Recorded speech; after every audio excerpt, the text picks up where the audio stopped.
People who love cats are often misread, especially when that person is a woman who has stopped performing warmth for a room full of opinions. She is the one who does not laugh on cue in the meeting, the one who does not answer a text immediately because she is making dinner, taking a breath, or simply trying to get her nervous system back to baseline. She listens more than she speaks. She does not overshare. She protects what is private, and sooner or later, someone says it, half as a joke, half as a warning. You've changed. You're colder than before. It lands with that specific sting because it is not just a comment. It is a demand. Go back to the version of you that made everyone comfortable. This is the contrast most people miss. A judgmental audience wants warmth as a performance. It wants your emotional labor on schedule. Smile so we feel safe. Explain yourself so we do not have to tolerate uncertainty. Soften your tone so nobody has to sit with their own discomfort.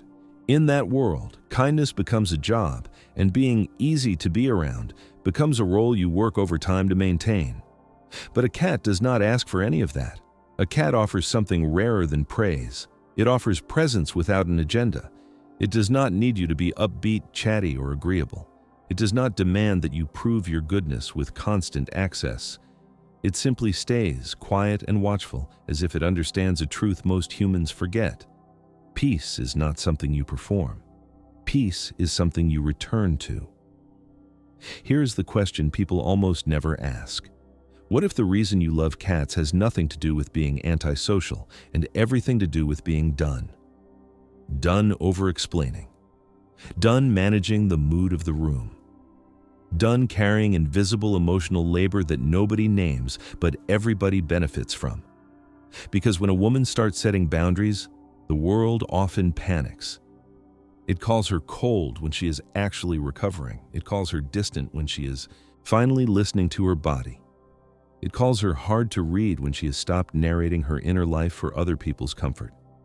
Carl Jung would recognize this shift immediately. He called the social mask the persona, the face we develop to belong, to be approved of, to be seen as acceptable. The persona is not a lie, it is a survival strategy. But for many women, especially in midlife, the persona becomes exhausting. It demands constant performance, constant pleasantness, and constant self-editing.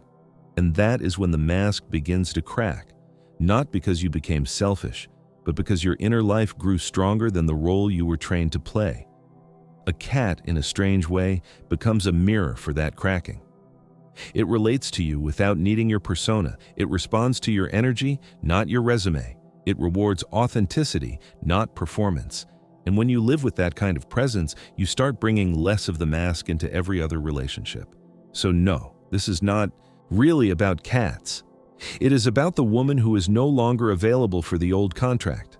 The woman whose nervous system has learned the difference between connection and obligation. And what society calls cold often begins with something very specific in your body.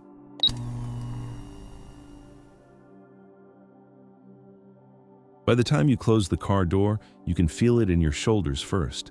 Not a dramatic breakdown, just a quiet heaviness that tells the truth before your mind can dress it up with excuses. You moved through a full day of conversations, decisions, small negotiations, and invisible diplomacy. You answered questions, smoothed tension, read the room, kept your tone friendly, carried the emotional temperature like a thermostat nobody thanked you for. Nothing bad happened, no one screamed, no one insulted you. And still, when you finally step into your house, the silence does not feel lonely. It feels like oxygen. This is the part that many people misunderstand about women who love cats. You do not dislike people. You are not bitter. You are not antisocial. You are overstimulated. The modern world runs on constant access, the group chat that never stops, the work messages after hours, the quick check-in that turns into a 20-minute emotional download. The family dynamics where you are expected to translate everyone's feelings, keep the peace, remember the birthdays, hold the schedules, and absorb the unspoken resentments. Even self-care becomes a performance. Post the gratitude, show the smile, be upbeat, be available, be pleasant. And if you are a woman over 35, there is often another layer. Be competent but not intimidating. Be nurturing but not depleted. Set boundaries, but do it gently so no one feels criticized. That is not just social life. That is daily emotional labor. So when you come home and you do not want to talk, it is not because you have nothing to say. It is because your nervous system has been speaking all day. It has been scanning faces, tracking tone, absorbing stress, and bracing for the next request. Jung would say the unconscious always finds a way to be heard, and the body is one of its favorite languages. Your fatigue is not laziness, it is a signal. It is your psyche saying, too much contact, not enough refuge. Overstimulation is not only noise, it is the constant demand to respond, to perform, to prove you are okay, so other people can stay comfortable. This is where a cat becomes more than an animal. You sit down, and before you can even explain your day, it pads over and settles close. You feel the small weight of its warmth against your leg. You hear the low, steady purr, like a tiny engine that does not need anything from you. A cat does not ask you to narrate your pain. It does not demand that you brighten your voice. It does not poke at your silence like it is a personal insult. It offers a different kind of connection, one that does not require you to perform. Permission to be quiet without being punished. Permission to be tired without being corrected. In a world that wants your reactions on a schedule, the cat restores your rhythm. It does not pull you into more stimulation. It pulls you back into yourself. And for many women, that is not a preference, that is relief. Try this for 20 seconds tonight before you explain yourself to anyone. Ask honestly, what exhausted me most today? People or circumstances? Then, notice what your body answers first. The tight jaw, the racing mind, the urge to hide in the bathroom for 2 minutes of peace. That is not you being cold, that is you being overloaded. And when your nervous system has been overloaded long enough, you will learn the skill of internal boundary setting, the quiet ability to find peace in silence and stop handing your energy away on demand.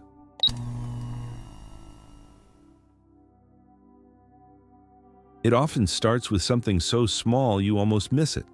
A phone is buzzing on the counter while you are finally sitting down to eat. A late-night call that begins with, "Do you have a minute?" and ends with you acting like a therapist, a mediator, a crisis manager.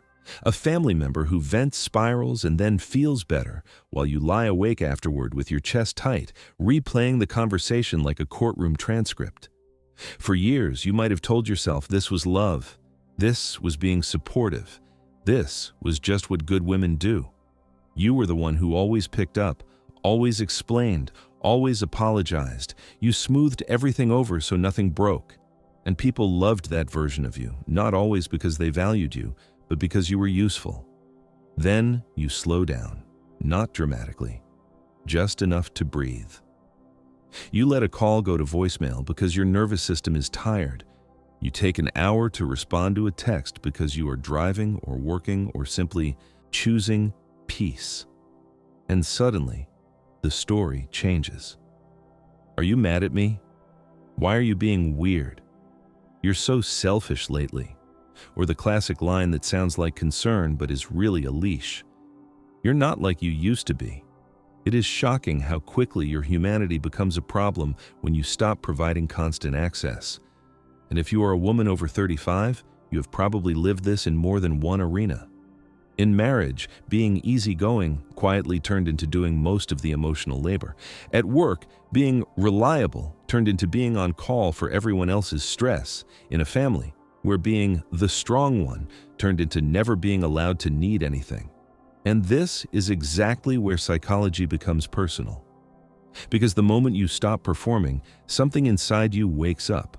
Jung called it the shadow, not as a dark, evil thing, but as the buried parts of you that were not allowed to exist if you wanted love.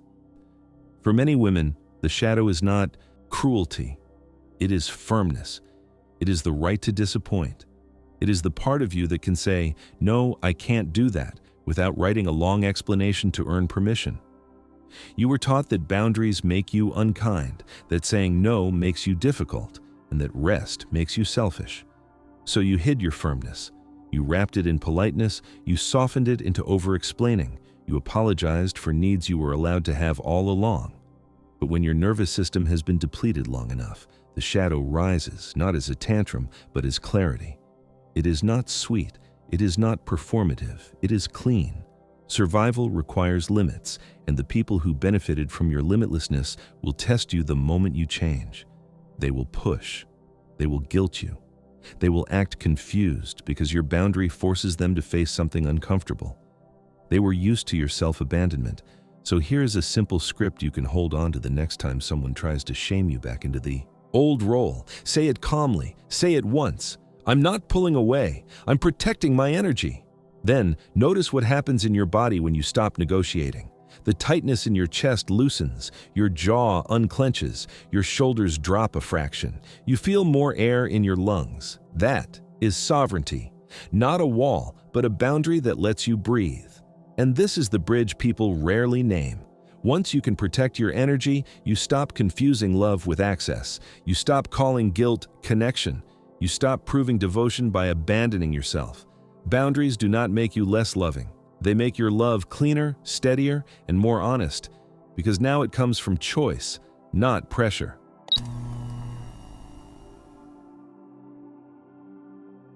Somewhere along the way, many women learn a painful equation. If you want love, you have to earn it. You answer quickly. You soothe faster. You explain more. You stay calm when someone else is spiraling. You become the steady one, the reasonable one, the emotionally fluent one. At first, it can feel like intimacy, like you are needed in a meaningful way. But then the truth shows up, quietly and unmistakably. You are not being loved for who you are. You're being valued for what you can carry. The relationship is not built on mutual care. It is built on your constant emotional availability, like a subscription service that never expires. Maybe you have lived this in the most modern form possible, right there in your phone. It starts small. Where are you? Then, why aren't you answering? Then the tone shifts. A little colder, a little sharper. Your chest tightens. You type fast. Even if you are in the grocery store line or sitting in your car outside the house, trying to buy yourself 1 minute of quiet. I'm here. I'm not upset. I'm not leaving. You didn't do anything wrong. The messages keep coming, not because there is an emergency, but because silence triggers their anxiety. And without noticing, your life begins to shrink around their nervous system. You delay sleep to manage the emotional aftermath. You stop enjoying your quiet because you are bracing for the next ping. Your stomach drops when their name appears, not because you hate them, but because you can already feel the work being handed to you. This is what it means to pay for love with yourself. Being loved feels like being seen. Being used feels like being required. One asks, "How are you?" The other asks, "Can you fix me?" And if you are a woman over 35, you may recognize how normal this was made to feel. Many of us were praised for being endlessly patient, endlessly understanding, endlessly available. We were taught that devotion means endurance. But emotional labor is still labor, even when it is dressed up as romance. Eventually, it costs you your peace. Jung gives language for what is happening underneath. He called it projection. When someone cannot tolerate their own fear, shame, or abandonment wounds, they do not hold those feelings inside. They unconsciously hand them to someone else. You become the container for what they refuse to face. That is why they need constant reassurance. They are not asking for a text. They are asking you to hold back their panic. It can feel flattering at first, like you matter so much, but it becomes corrosive because obligation starts to wear the costume of love. So here is the question that changes everything. Ask yourself, gently and honestly, does this relationship give me peace or duty? Peace feels like breathing. Duty feels like bracing. And when you stop loving in a way that keeps you in emotional debt, you notice a new kind of freedom. Your body softens, your mind quiets. Your evenings belong to you again. You do not have to earn your place in someone's life by sacrificing your own. Something calmer appears, and for the first time in a long time, love starts to feel like home.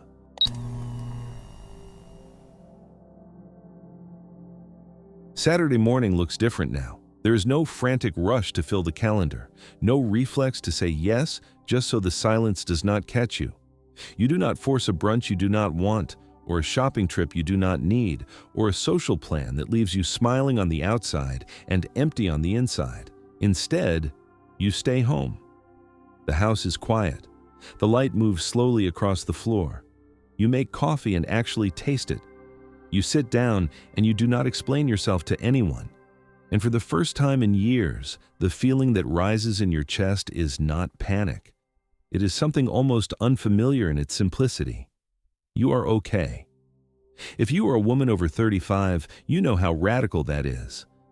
Many of us were taught that being alone means something is wrong. It means you are falling behind. It means you are unchosen. So we stayed busy. We overcommitted. We filled weekends the way we once filled emotional gaps, with noise, with errands, with other people's needs, with anything that kept us from hearing our own thoughts too clearly. Social media did not help. Everywhere you look, someone is performing a full life. Girls' trips, date nights, family gatherings, the highlight reel of togetherness. And when you choose quiet in the middle of all that, it can feel like you are breaking an unspoken rule. A good woman stays connected. A good woman stays available. A good woman stays pleasant. But solitude becomes sacred when your nervous system has been stretched too thin. You begin to notice how much of your old social life was not connection, but management. Managing moods, managing expectations, managing the version of you they liked best. Then, one weekend, you do something small that changes everything. You do nothing. You let the silence be what it is, not punishment, not loneliness, just space. And in that space, you start meeting yourself again. At first, it just feels like relief, like your body is finally allowed to exhale. Then something deeper clicks into place. You realize you are not disappearing, you are returning. Jung had a name for this kind of return: individuation. The slow, honest process of coming back to your center after years of living as a role. You stop being an extension of everyone else's needs. You stop measuring your worth by how useful you are. You stop confusing constant contact with love. And this is where the presence of a cat makes quite sense. It stays near, warm, and steady, but it does not consume you. It offers companionship without pressure, together, but not entangled. Solitude is not emptiness, it is a cleansing. It is the moment your inner world becomes audible again. When you sit alone and nothing collapses, your psyche learns a new lesson. I am safe with myself. That one sentence changes everything. It is how you stop chasing, it is how you stop settling, it is how you stop handing your weekends, your attention, your body, and your peace to whatever is loudest. Try this today. 5 minutes, no phone. No music. Just sit and breathe. Let your shoulders drop. Let your jaw unclench. Let the silence be a room you can live in. Notice what rises, not as a problem to fix, but as truth coming home. And yes, right when you find this quiet, steady peace, other people may start calling you cold. But you will know the difference. You are not cold. You are finally calm.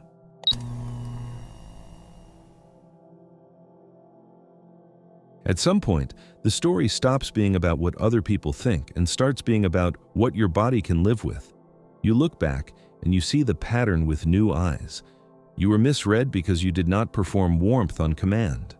Your nervous system began to crave quiet because it was tired of carrying constant stimulation. You learned boundaries through pain because unlimited access was slowly draining you. You stopped paying for love with yourself because you finally recognized the difference between being cherished and being used. You chose solitude because it felt safer than emotional chaos. And then, almost without fanfare, you returned to your center, to the self. This is what choosing yourself first actually looks like. It is not a dramatic speech. It is a quieter decision made again and again. You let a text wait. You say no without a paragraph of explanation. You do not volunteer your energy to prove you are good. You rest without apologizing. You stop negotiating with guilt. You start asking a new question, not, how do I keep everyone happy? But what keeps me whole? That question changes the direction of a life. Jung would tell you something that can feel both liberating and sobering. When the persona collapses, the people who benefited from it will feel threatened. The persona was the version of you that smiled through exhaustion, that carried the emotional labor, that stayed agreeable, that made life easier for everyone else. When you stop being that person, some will call it growth. Others will call it cold. They may act confused. They may push your boundaries just to see if the old you is still available. They may accuse you of changing as if change is a crime. But that discomfort is not proof that you are wrong. It is proof that the old contract is no longer in effect. And here is the meaningful lesson in all of this. Love that requires you to disappear is not love. It is a demand dressed up as devotion. Real love does not need you to be smaller. It does not need you to be exhausted. It does not need you to be endlessly available. Real love makes room for your nervous system. It respects your no. It honors your quiet. It does not punish you for having needs. The same way a cat can curl up beside you without insisting you perform, a healthy relationship can hold closeness without control. So if someone calls you cold because you are no longer overgiving, let that word pass through you like wind. You are not cold. You are clear. You are calm. You are finally in possession of your own energy. You are learning to love from choice, not obligation, from wholeness, not fear, from presence, not performance. You don't love cats because they're quiet. You love them because they don't demand you disappear to be loved. If this touched something sacred inside you, don't let it fade into silence. Like this video, subscribe, and turn on notifications. Your presence here is not just support, it's resonance. And if you feel moved to give back, your donation becomes a quiet but powerful gesture that helps keep this light alive for others still walking in the dark.